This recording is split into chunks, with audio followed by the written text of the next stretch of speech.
Hey everyone, it's December 20th, and I hope you all enjoyed the last few videos. The first two were shot some time ago, back in September and October, and as you saw, the last one was just shot in December for that afternoon sail in the harbor. My kids are here for the Christmas holidays, and we've been busy doing things, but I thought I'd better get the next video out for you. So for this one, I'm actually back in Vancouver. It's October, and I'm with the kids, and we take a little trip to visit the Vancouver Maritime Museum. I would like to mention that my daughter Shay shot a lot of this video. I gave her the camera and just let her do whatever she wanted, so I think it turned out great, and if you like her video skills, let her know in the comments below. Hope you all enjoy it. Hey everyone, I'm down in Vancouver for a few days visiting the kids, and we decided to take you along with us to the Vancouver Maritime Museum. So let's go inside and take a look.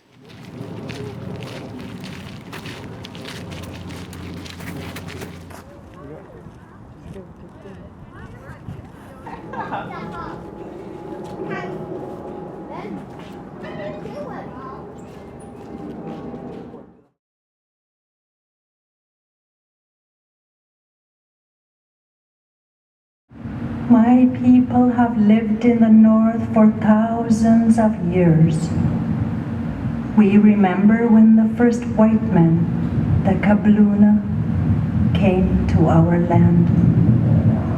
They were searching for the Northwest Passage and the riches of the Orient. Some were explorers, others were naval officers. But they weren't prepared for the cold and the ice. Many of them died. Their bones lie scattered across the Arctic to this day.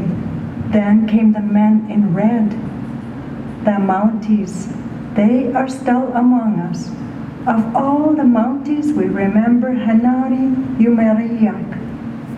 Henry with the big ship, the best. I christen you St. Roch. The St. Roch was named for the Quebec electoral riding of the Honorable Ernest Lapointe, Minister of Justice. She was launched into the waters of Burrard Inlet on May 7, 1928. For 26 years she would work to the north, carrying goods and supplies to our detachments in the Arctic. They called her St. Roch. And with that round hull of hers, boy, did she rock. One man said he could stand in the crow's nest, and when the ship rolled to one side, he could slap the water with his left hand. And when she rolled to the other side, he could slap the surface of the sea with his right. I can't say I ever saw that, but believe me, on that first voyage, there wasn't one of us who didn't turn as green as the seas that crashed aboard. Even Henry Larson, who was the skipper of that ship for over 20 years, he was sick. At the time, the RCMP was the Canadian government's only official presence in the north. There was no local government, no game wardens, no social workers, no military. The RCMP did it all. In 1939, war had been declared. The St. Roch was called back to Vancouver, and Henry Larson was summoned to the office of the RCMP Commissioner. Now, Larson, with the world at war, the government realizes the need to demonstrate sovereignty over the Arctic Islands. We have no intention of losing 500,000 square miles of Canadian territory. To avoid enemy intrusion, the area must be patrolled. So here are your orders. You're to take the St. Roch into the Western Arctic as usual, a full load of supplies for all the detachments, retain an 18-month supply for yourselves, and then attempt to reach Halifax through the Northwest Passage. Your destination is to remain secret. You may inform your engineer and first mate of the project, but not until you reach the Arctic waters. It took us over 2 years to reach Halifax. The first winter, we put back to land supplies at Goa Haven and were trapped by the ice. And we spent the winter of 1942 caught in a bay just 200 miles closer to our destination. On September 23, 1942, St. Roch finally arrived in Halifax Harbor.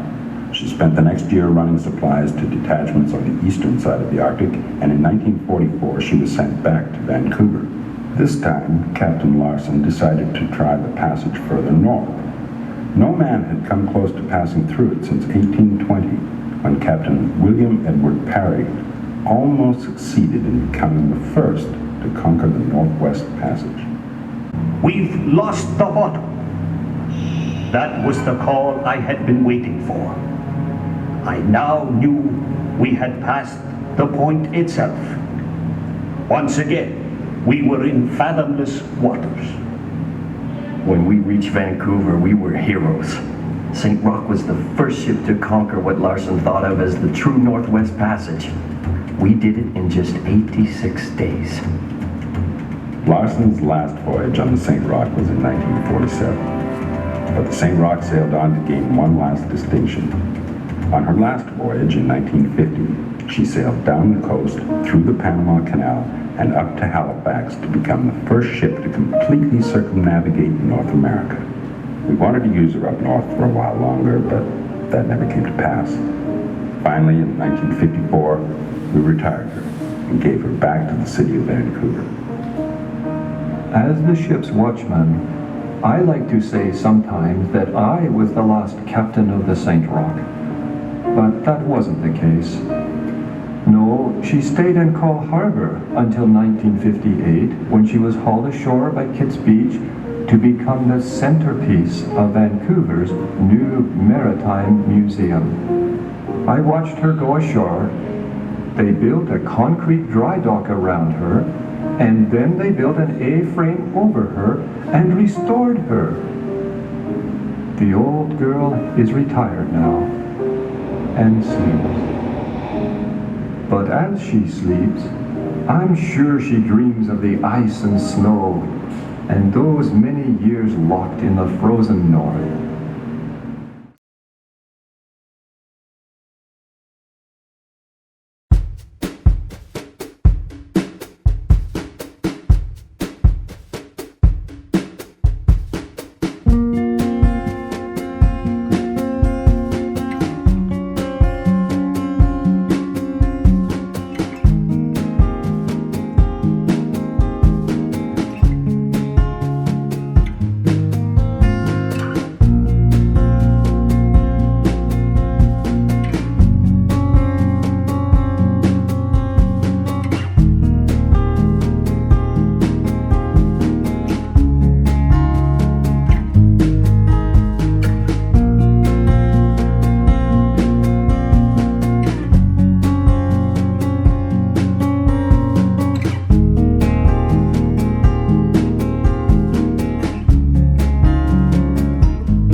hope you guys enjoyed a little look at the Vancouver Maritime Museum, and we'll see you guys on the next video.